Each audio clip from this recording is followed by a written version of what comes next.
Welcome to Akash GS classes. Akash GS classes में आपका स्वागत है दोस्तों। आज हम करवाने वाले हैं तीसरी पंचवर्षीय योजना। इससे पहले 2 पंचवर्षीय योजनाएं कंप्लीट हो चुकी हैं और ये तीसरी पंचवर्षीय योजना है। इसका जो कार्यकाल था वो था 1961 से लेकर 1966 के बीच। ठीक है, 5 वर्ष के लिए ये योजनाएं थीं और मैंने बताया था कि योजना आयोग द्वारा इन योजनाओं को लागू किया जाता था। ठीक है, तो कुछ महत्वपूर्ण बिंदु इस योजना के देखते हैं। तृतीय पंचवर्षीय योजना, तो पहला क्या बिंदु है कि खाद्यान्न उत्पादन में आत्मनिर्भरता, बुनियादी उद्योगों, स्टील, रसायन शक्ति का विस्तार करना। ठीक है, यानी खाद्यान्न उत्पादन में हमें आत्मनिर्भर बनना था, यानी किसी और देश पर हमें क्या डिपेंड नहीं होना था। बुनियादी जो उद्योग थे जैसे स्टील उद्योग, रसायन उद्योग, ठीक है, पावर एनर्जी, इनका क्या करना था, विस्तार करना था। ठीक है, नेक्स्ट है पॉइंट नंबर 2, कृषि और उद्योगों का संतुलित विकास करना, यानी कृषि और उद्योग दोनों का संतुलित विकास करना। ठीक है, नेक्स्ट पॉइंट है आपका थर्ड पॉइंट, राष्ट्रीय आय में प्रतिवर्ष 5% या अधिक की वृद्धि करना तथा विनियोग का ऐसा ढांचा तैयार करना ताकि आगामी योजनाओं में भी यह वृद्धि दर बनी रहे। यानी जो प्रतिवर्ष राष्ट्रीय आय में जो वृद्धि दर है 5% ही बनी रहे। ठीक है, ये नॉर्मल पॉइंट है, इन्हें आपको इतना नहीं, बस एक बार देख लीजिए। पॉइंट नंबर 4, रोजगार के अवसरों में उल्लेखनीय वृद्धि करना तथा जनशक्ति का अधिकतम सदुपयोग करना। ठीक है, यानी जो मैन पावर है उसका मैक्सिमम यूटिलाइजेशन करना है। ठीक है, नेक्स्ट है आपका दोस्तों पॉइंट नंबर 5 क्या है, पॉइंट नंबर 5 है आय एवं संपत्ति के वितरण में समानता लाना।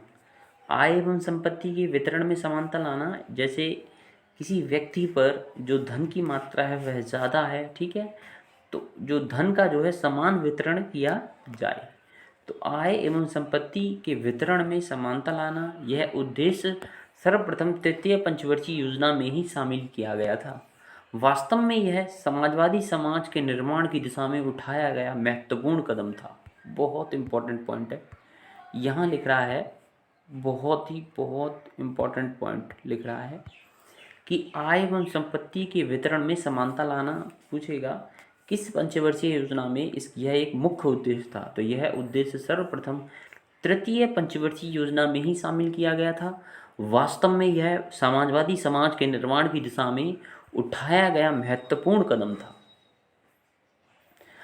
अगला पॉइंट है राष्ट्रीय आय में 2.3% की वार्षिक वृद्धि करना। राष्ट्रीय आय में 2.3% की वार्षिक वृद्धि करना, यानी जो नेशनल इनकम है उसमें 2.3% की वार्षिक वृद्धि करनी थी। नेक्स्ट पॉइंट है दोस्तों,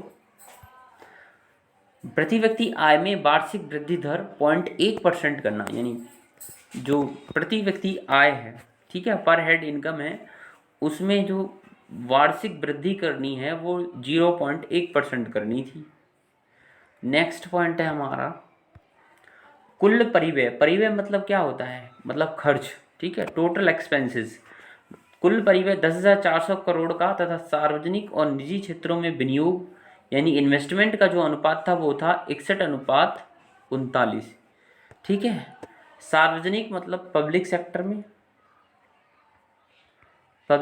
में और प्राइवेट सेक्टर का ये रेशियो दे रखा है। पब्लिक एंड प्राइवेट सेक्टर का जो रेशियो था वो था 61:39।